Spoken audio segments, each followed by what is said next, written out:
I should have taken the main street home. That single thought looped through my mind as I pressed myself against the cold brick wall, heart hammering so hard I thought my ribs might crack. The alley reeked of rotting garbage and something metallic that I didn't want to identify. Above me, a flickering streetlight cast dancing shadows that made everything worse. I'd only cut through here because my shift at the convenience store ran late again.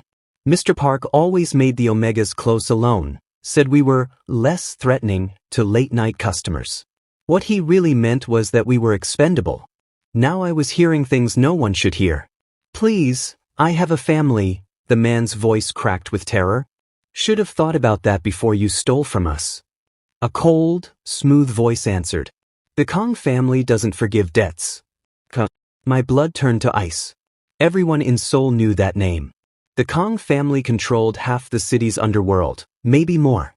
Their name was whispered with the same reverence people gave to ghosts and demons. I needed to leave.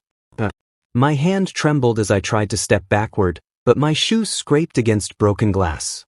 The sound was deafening in the sudden silence. We have company. The smooth voice again, amused now.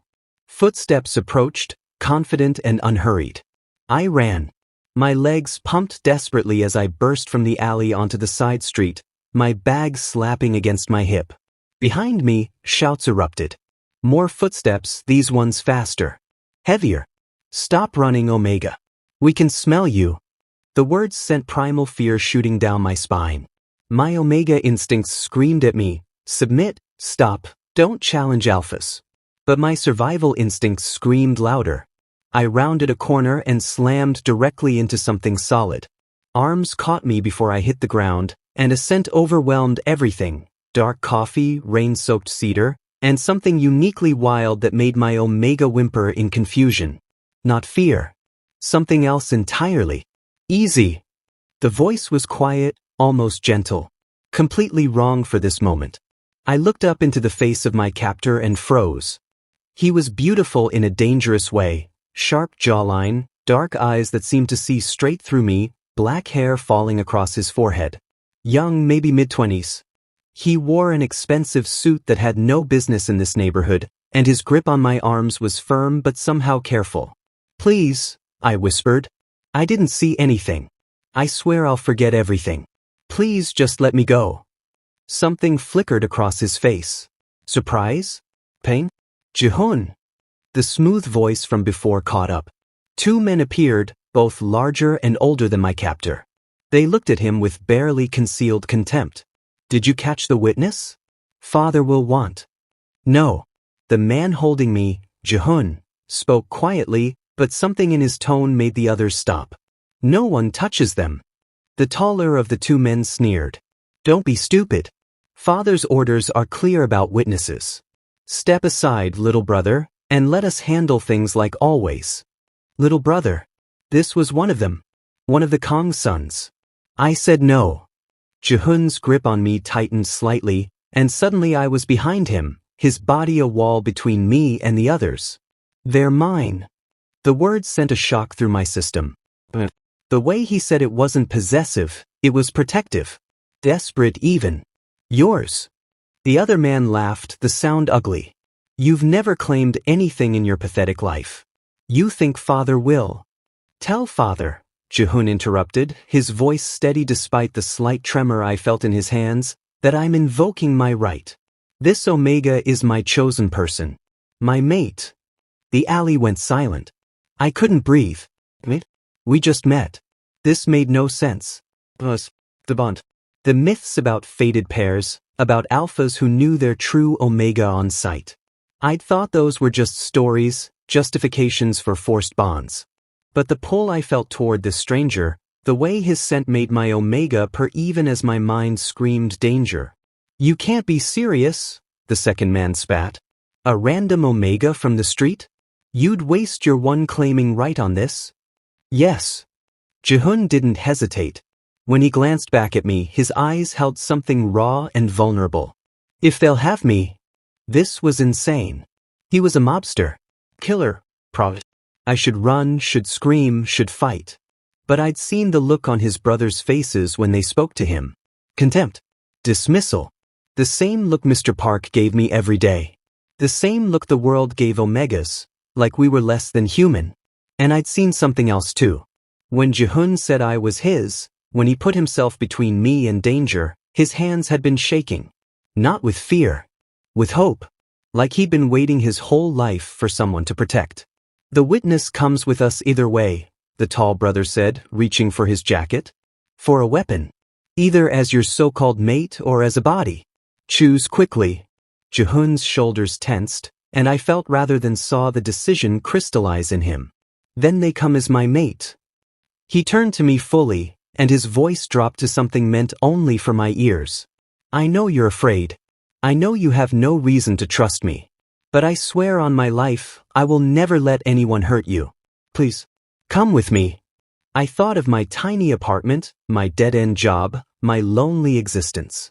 I thought of the gun I'd glimpsed in his brother's hand. I thought of the way Jihoon looked at me, like I was someone worth saving. Okay, I whispered. I'll come with you.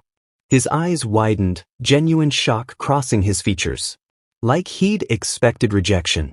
Like everyone always rejected him. Thank you, he breathed, and the gratitude in those 2 words broke something in my chest. His hand found mine, fingers interlacing carefully, and he led me forward. Into his world. Into darkness. I didn't know then that I wasn't just choosing him. He'd already chosen me first. The Kang estate looked like a palace from the outside and felt like a prison from within. 3 days. I'd been here 3 days, and I still couldn't breathe properly. The marble floors were so polished I could see my reflection. A small, frightened Omega who didn't belong among crystal chandeliers and armed guards at every door. You need to eat something. Jihoon's voice was soft as he pushed the breakfast tray closer. We were in his room, the only place I felt even remotely safe. You've barely touched anything since you arrived. I'm not hungry. My stomach growled, betraying the lie. Truth was, I couldn't eat while waiting for the axe to fall. Waiting for his father to decide I was more trouble than I was worth. Jihoon's jaw tightened, and he looked away. I'd learned that expression meant he was blaming himself. He did that a lot. My father wants to meet you tonight.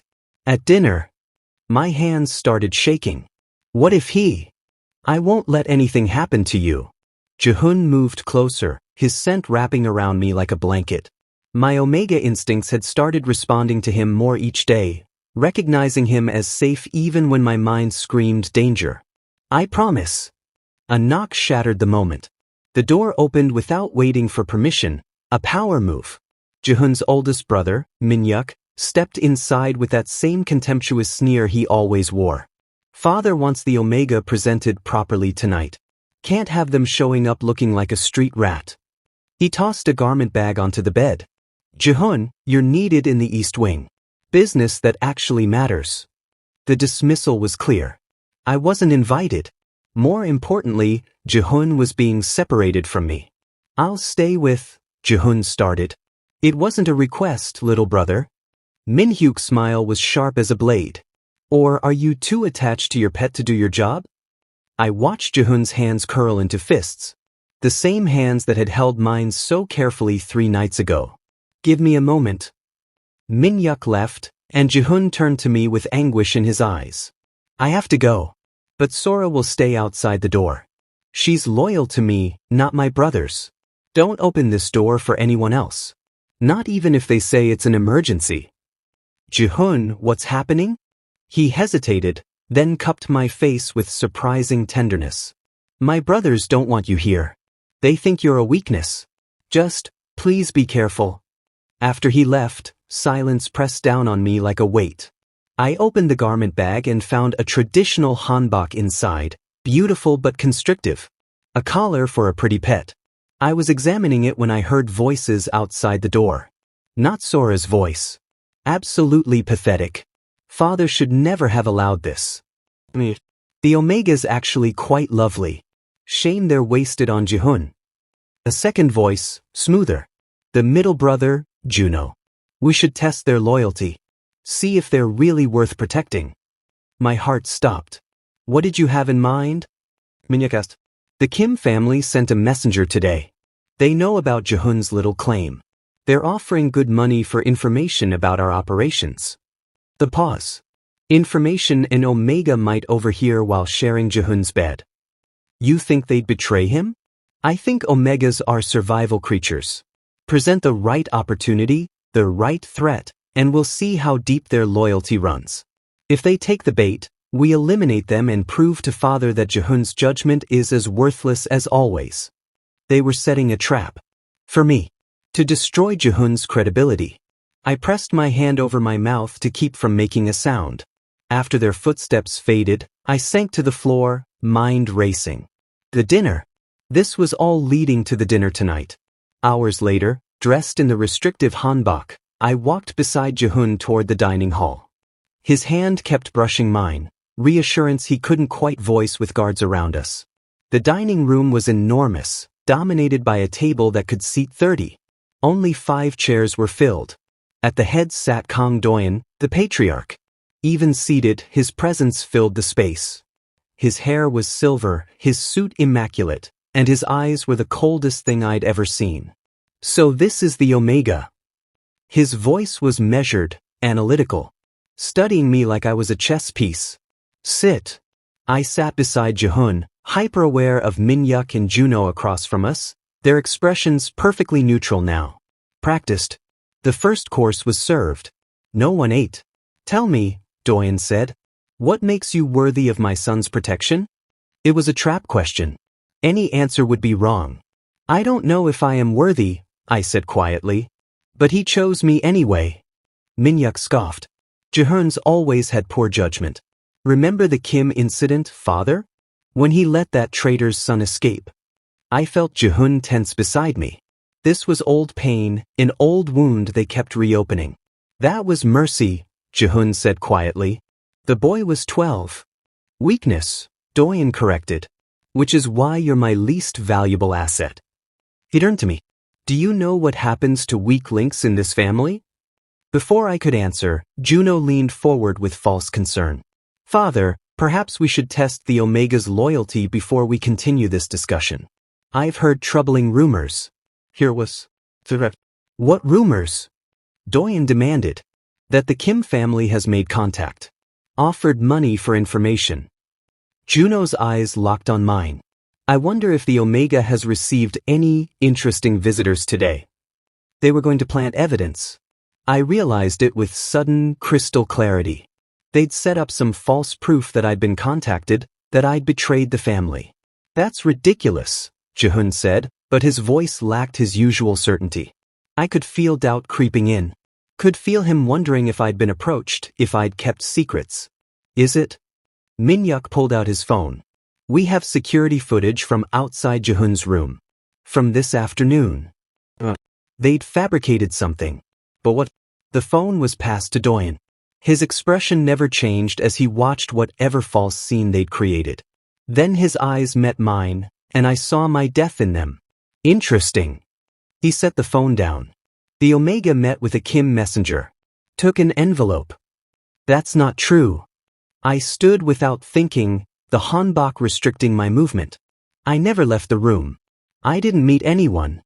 The camera doesn't lie, Juno said smoothly. But I'd learned something in 3 days of watching this family. They operated on power, on hierarchy, on proof. Then show everyone the footage, I said, my voice steadier than I felt. Not just selective screenshots. Show the whole afternoon. Minhyuk's eye twitched. Just barely. But I caught it. The Omega's right, Jihoon said, standing beside me. For the first time since I'd met him, his voice carried absolute authority. If there's evidence, we all see it. Unedited. Doyen studied his sons, then me, then Jihoon. Something calculated shifted in his expression. Show it. Juno hesitated. Just for a heartbeat. Father, I don't think. Now. The footage played on a large screen.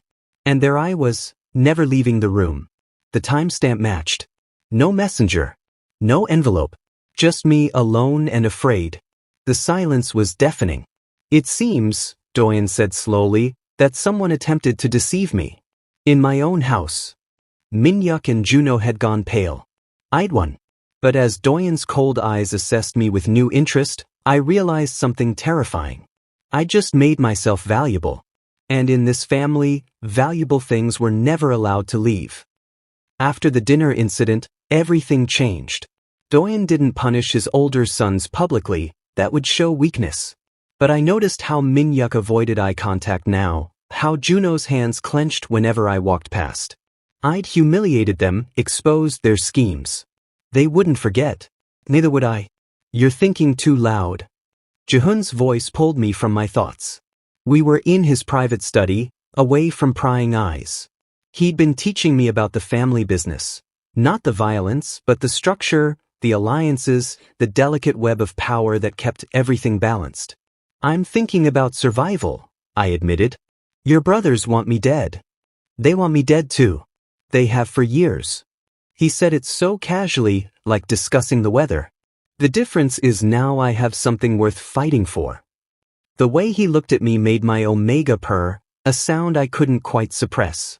Over the past 2 weeks, the bond between us had grown stronger. I'd catch his scent and feel instant calm. He'd hear my heartbeat quicken and appear within seconds, protective instincts flaring. But we hadn't completed the bond. Hadn't taken that final, irreversible step. Your heat is coming soon, Jihoon said quietly, as if reading my thoughts. I can smell the change in your scent. You'll need to decide. The door burst open. Sora, Jihoon's loyal guard, stood there with blood on her sleeve and panic in her eyes. They're here. The Park family. They breached the south gate. Jihoon was on his feet instantly. How many? 20. Maybe more. Sora's eyes found mine. They're asking for the Omega by name. Ice flooded my veins. What? The Park family has been trying to push into our territory for months, Jihoon explained quickly, already moving toward a hidden panel in the wall. He pulled out 2 guns, checked them with practiced efficiency. If they take you, they have leverage over me. Over this entire family. So I'm bait. The realization hurt more than it should have. No. Jihoon crossed to me in 3 strides, gripping my shoulders. You're everything. Which is exactly why they want you. He pressed a small pistol into my hands. Safety's here. Point and shoot if anyone gets close. Anyone except me or Sora. Gunfire erupted somewhere below us. Shouting. The sound of breaking glass. The safe room, Sora urged. Now. We ran through corridors I'd only just learned, Jihoon's hand iron tight around mine. My Omega instincts screamed at me to submit, to hide, to let the alphas handle everything. But I'd learned something in this house. Submission meant death. We'd almost reached the safe room when a figure stepped from the shadows. Juno, with a gun pointed at Jihoon's chest. I'm sorry, little brother, he said, but his smile said otherwise. The Park family made a better offer. They get the Omega, I get your position in the family.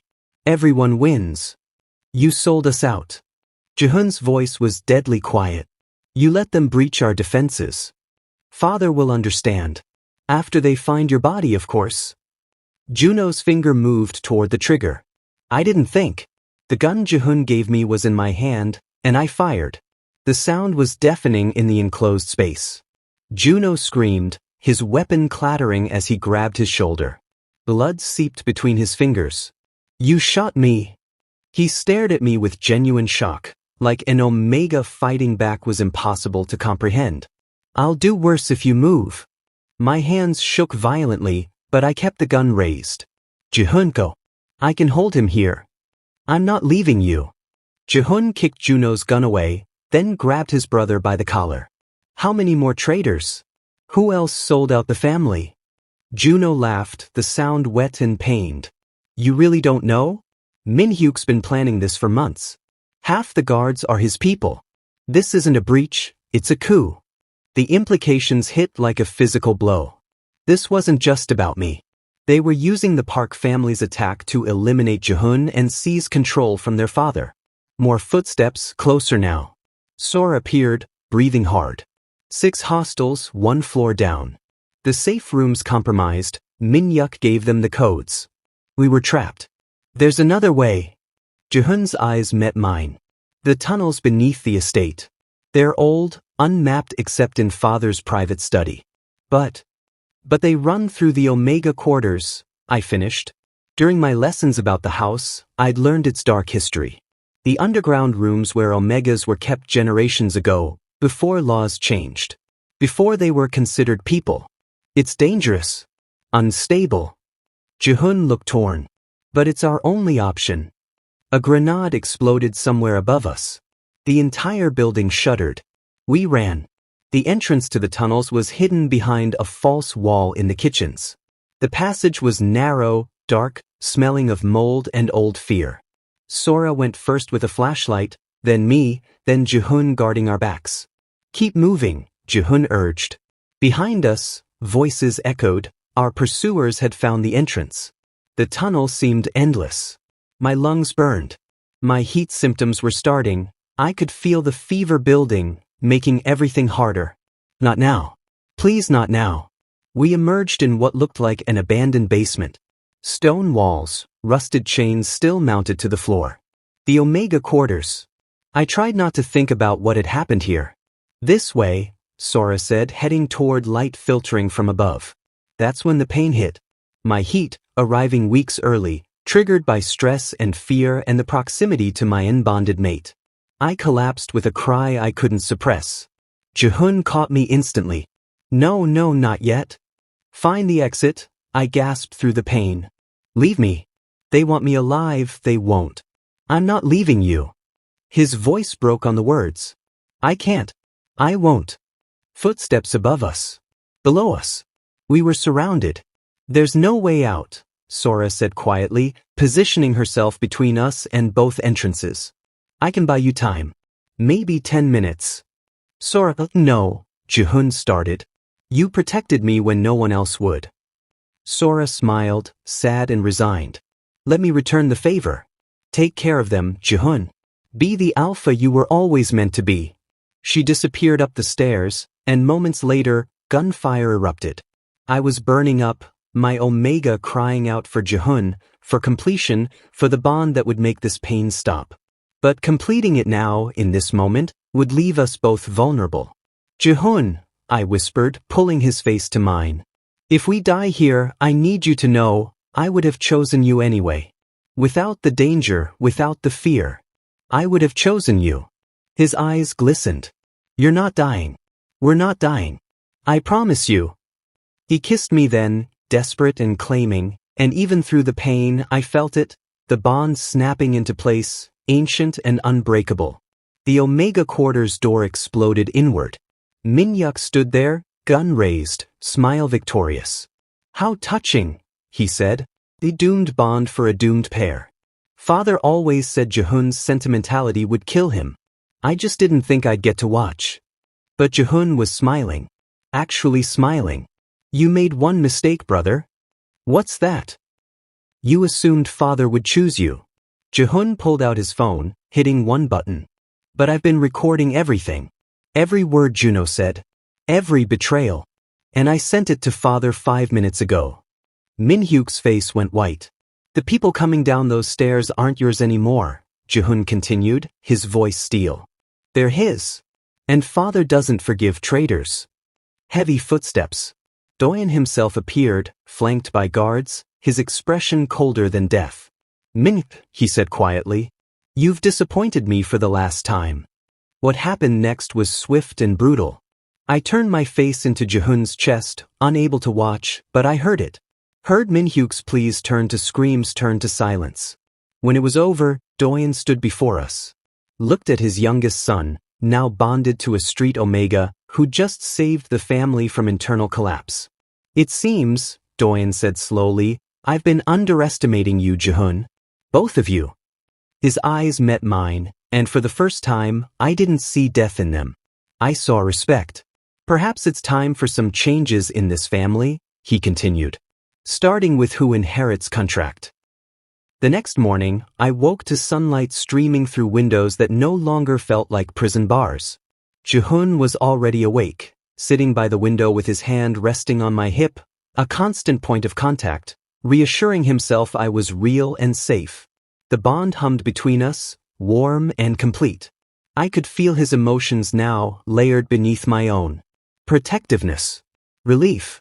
and something deeper that made my chest tight. You're staring, I murmured. I'm allowed to stare at my mate. His thumb traced circles on my skin through the thin shirt. How do you feel? Sore. Exhausted. Alive. Like I survived the impossible. We both did. But his expression darkened. Father wants to see us. In an hour. The warmth evaporated. Doyen had spared us last night, even praised us. But the Kang patriarch didn't do anything without calculation.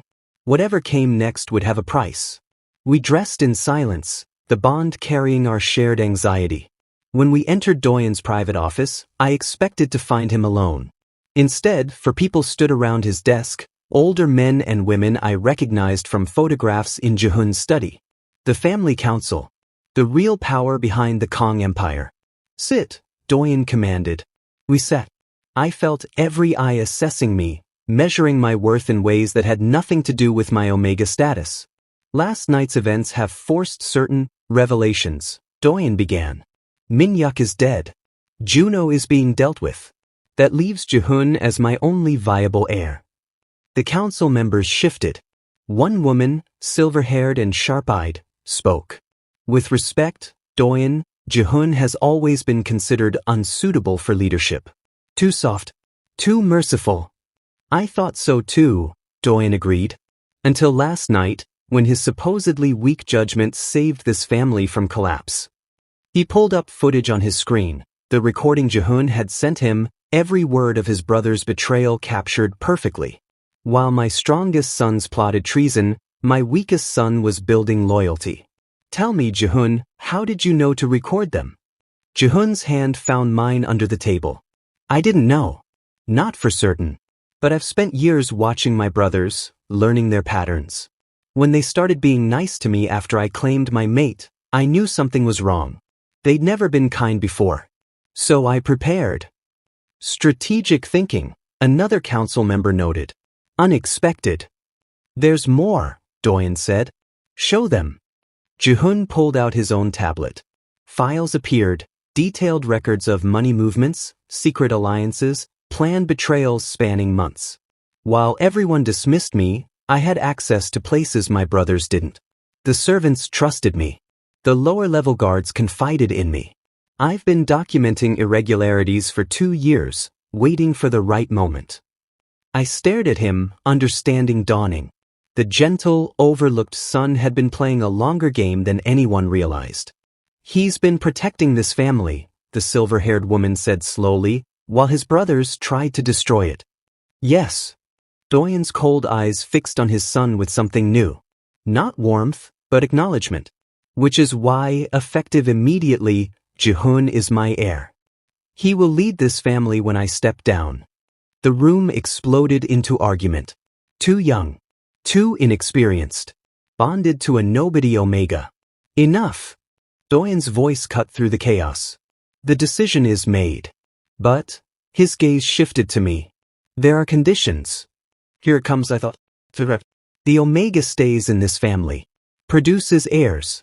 Proves their loyalty beyond question. Doyen leaned forward. If you run, Jihoon loses everything. If you betray us, you both die. Do you understand? It was a cage with prettier bars. I traded my tiny apartment for a gilded prison, my freedom for Jihoon's future. No. The word fell like a stone. Everyone stared at me. No. Doyen repeated, dangerous and quiet.